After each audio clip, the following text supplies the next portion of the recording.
Gonna do my midnight video. All right. Okay. Fucking. Yeah. So I pulled the trigger. I put up the bottle rocket onto the online sales areas that I could possibly get a sale that I probably won't have to put the thing in a box. And so far I got a couple good hits on it. So if people are legitimate and will pay the asking price of $2K for that thing, then I'm set right, and I should be able to build this other bike. And that'll be a good video. Because, like this video that I'm about to make next week, bike builds with front brakes, rare as fuck. Oh, just made it not child friendly. So dream builds with front brakes, uber rare. It probably won't even get viewed. Because nobody's like looking for people that are building brakes on the fronts and rears. You know, as much as I'm the guy that's watching all the people's videos on, dream builds and bike builds and stuff like that, I'm the guy in the background going, but bro, where's your brakes? And, because I want to say like 90% of these builds that people are building, they're all using coaster. Or they're poor and they're using a cassette with no brakes. Dude, that's mad. Like, if you're running no brakes, you put a fucking goddamn coaster on that thing. So I'm gonna attempt to build the ultimate modern bike. And when I say modern, I don't mean like, 16 fucking pounds. It's gonna be a modern version of what I would actually ride years ago. But all brand new shit.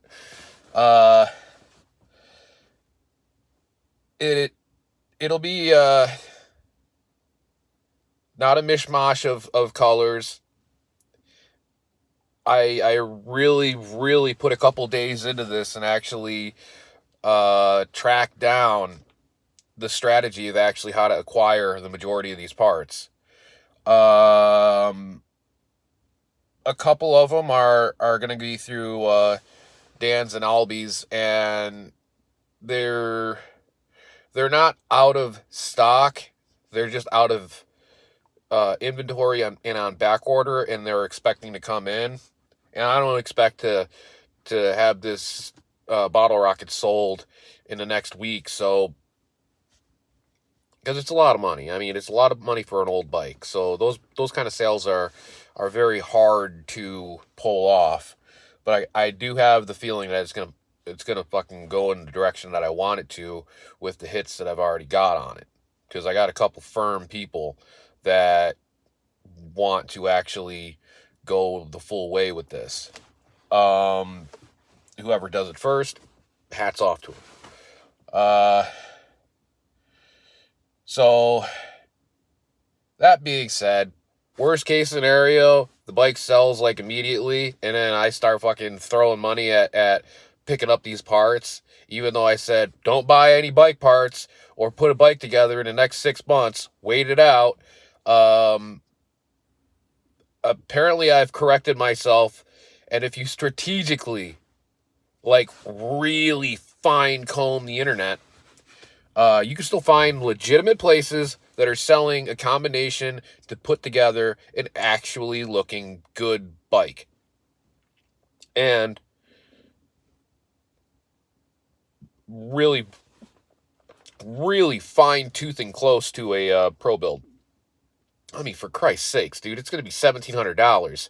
If this ain't a pro build BMX, I don't know what it is, besides, something that's got titanium shit on it. It's not going to have any titanium on it. I would like to put titanium on it, but Uh, I think I put together the majority of parts to make this actually work. And if I wanted to, later on, I could put a titanium crank on it and titanium other things. But the only thing that basically is going to be titanium on it, and I'm a firm believer in it, is the spokes. And no, they're not going to be rainbow and or colored or fucking burnt anodized. They're going to be raw, simple, raw titanium spokes. I am going to be trying to find titanium nipples, but if I can't, I'm just going to run raw aluminum nipples and call it a day. They should be fine. And later on down the road, if I wanted to upgrade them, pulling nipples out and putting new nipples in ain't no big deal. I'm custom building the wheels anyways myself, so I don't see it being a fucking problem. So, and it, keep in mind, the easiest way to true your wheels is to have brakes. Because, oh, guess what? You got a truing stand on your front fork, and you got a truing stand on your rear. Boom! So, that's one benefit. Besides the technical tricks that you can actually pull off, and the dinosaur tricks that you can pull off on your front. So, I'm optimistic and happy about this. I'm kind of sad that I'm pushing myself in a direction of actually completely getting out of mountain bike. Because if I sell the transition, mountain biking is going to be dead to me. Because that bike right there, it wasn't as good as modern bikes, but I could hang with them.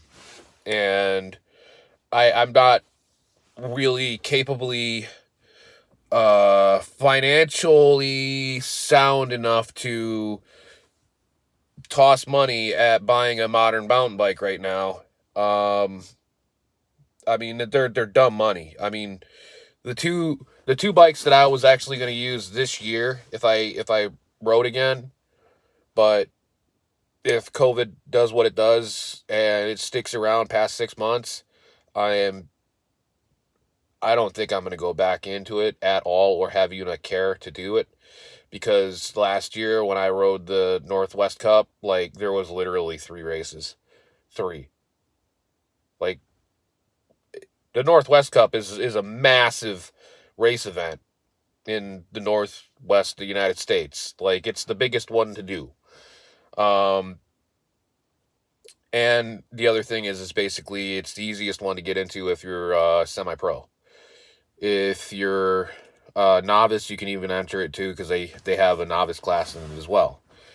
But it's not like the televised ones where you can't get into, and it's the good-hearted, friendly, like, competition where basically everybody there is really nice. So that being said, if COVID goes the way that it goes, I'm not buying another mountain bike. And saying that basically if I sell the bottle rocket, I probably will be out of mountain biking. I have a huge possibility that basically is going to be the turning stone that I'm not going back into it. It's BMXers want to believe that mountain biking isn't as abusive as BMX, but firsthand experience here, I might be an old guy, but I know for a fact that when I hit that tree stump last year at 40 miles an hour and cracked the helmet open, that was a fucking hard hit. It fucking sucked. I felt that like probably about 3 weeks later. I mean, I was still like having muscle spasms and stuff like that from it. It was nasty. So it's a lot more rare to crash in mountain biking because you got front brakes and rear brakes. You can self speed yourself all the way down the course without having to worry about, trying to slow it down any other way. The brakes are your best friend. So you can go as fast as you want. So when it comes down to obstacles and everything, You can either pussy out and slow down to a halt, or you could just basically take your hands off the brakes and go in like a bull. That usually end results in you have a 75% chance of serious injury, but that's the way it is. And the same thing goes with BMX. But personally, like in BMX, you can completely biff, and by the time you hit the ground, you're doing like maybe 10, 15 miles an hour. I mean, that's not that big of an impact. Unless you're in one of those concrete fucking dungeons. But I wanna say that basically I did specifically only go after two major companies, and the only we'll say two major companies for the majority of the parts and two extra companies for specifics. I went with Odyssey for the majority of the gyro, and I went with monoblock levers because those are the only ones that you can actually find in right and left, and I don't believe that modular is going to be the better option to actually ride after I ride the bike that I just built. Finishing as of Monday. Because the levers on them are it's a small lever. You can get the modulars in medium, but they're usually sold in small. And I went with Diacomp for the 990s, obviously. Even though basically the majority of people don't like the OG 990 because of the fact that it takes a specific brake pad and they're somewhat of a bitch to set up. But if you're smart, you can usually set them up pretty easy. And the thing is the one reason why those 990s are actually really nice is because as your pad gets smaller and smaller with a normal brake setup, once it goes crooked, all you're doing is tightening down on that crooked ass pad, and it gets more and more crooked. So with the 990, with the pass-through pad it basically has a catch and it pulls down on the pad and it allows the pad to go forward and back like an old V-brake. Those pads, you can run them for a long ass time, to the point where you can accidentally run them right down to the metal core. And if you're on your equipment and you're constantly maintaining your brakes and noticing how they're wearing, you can usually adjust these forward and back to compensate for either torque loss in your fingers, because the further the pad's out, the less torque you're going to be able to push down. And if that's the type of riding that you want to have, you can adjust it for that. If you want the pads all the way back and have as much torque as possible and clamp the freaking 990 at a stationary, like really close to the wheel, that's the easiest way to actually gain a shit ton of torque out of your fingers or a finger. But as the pad wears, you can adjust the position of that pad more so than the half moon washers. And because you can go forward and back on it. I mean, technically, you can go forward and back on the other brakes as well if you washer them, but they're not designed for that. I mean, they practically have like a 440 screw set on them. It's tiny threads. So, like, to extend them on washers, you're putting a shit ton of load on that shaft with the threads. And if you know anything about mechanics, putting stress load on where the thread is, that's a bad idea, because that's the weakest point of the bolt. It's designed to pull and contract, because that's where the torque of the bolt tightening up does its work. So the big thing is, hold on, it just beeped. No, it's just some bullshit. The big thing is yeah, instead of building one bike, I'm about to build two. And both of them technically will be dream bikes, because Years ago, when I wanted to get back into BMX, nobody was offering front brakes anymore. And I was like, fuck the sport. And I stayed away from it. A lot of the mid-school guys have grown up and they're my age now. And they're to that point where their kids are riding and they want to now get back on bike. And they're all just like me. Where are the front brakes? So you go on to Dance Comp, you go on to LB's, you go on to The Source, you go on to any of those fucking websites that offer 990 forks. If they have them, they're in limited supply. And if they don't, because they're on back order, because of the fact that basically all the manufacturers that offer a 990 fork, they're out of inventory. And it ain't because of COVID, it's because of like guys like me that basically want to ride a bike again. And not just literally fucking, put the seat all the way up and the handlebars all the way forward and just, go ride and do a fucking, pizza runs and newspaper deliveries, while riding with your kids. Because that arms all the way forward, all that reminds me of, to my core, is those shitty ass newspaper boys from back in the day. You're like, yeah, dude, look at that newspaper job you got there as a kid, paid for all them nice ass parts on your bike, but you can't ride for shit. You're like, yeah, but I can pedal fast. Like, yeah, but you're losing half of your traction because all your body weight's over the front tire. And the other thing is basically you have a higher possibility of crashing. Like, I believe it's called Chicago. And when it's all the way forward, I think it's Extreme Chicago. Or I should think it would be called Ghetto Chicago. Because, or we can call it Trailer Park. Because 99% of the time, usually you see like videos on YouTube where, people are riding around trailer parks, and that's what they do.